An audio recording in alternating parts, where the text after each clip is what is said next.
Hi all, welcome to my channel, welcome to my world. This is the world of Wayne and happy new week. Today is Monday. Going to do something completely different today. Nothing to do with part work. I'm going to show off my marble run.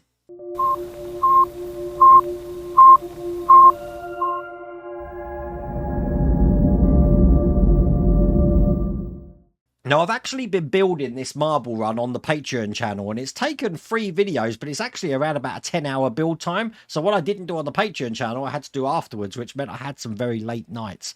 This is available from Robotime Online, and I have put a link in the video description. There's also a discount code where you can get 15% off of this. And basically it's made from flat pieces of wood, a bit like when we're doing one of our model ships and we're just pulling out the wooden structures from it. Plastic and a little tiny bit of metal. And to be honest with you, it went together really, really easy. Now, I've been fascinated with these marble runs since I was a kid. In fact, years and years ago, we had a ball bearing clock, and I don't know if you know what they look like. I've put a little picture up on the screen here just to show you that. And ever since then, I've absolutely loved it. So it's no surprise to me that when I built this, it was something that I'd keep fiddling with in between editing or in between doing part work builds. So I thought what I'll do is I'll show you a sped up version of the build, and then I'll give you a quick reveal of everything working at the end. Extra points if you can guess what the end music is from. Anyway, hope you like this video.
And there you go. Obviously, the puzzle now is to figure out where I'm going to put it. It's probably going to have to go in the old man cave because, as you can see, completely run out of space here. I'm definitely going to have to need to move around soon. I'm sure those helmets are going to be going soon as well. But I really do hope you liked that video. If you did, please remember to give me a thumbs up. And if you haven't subscribed already, please remember to subscribe. Other than that, take care.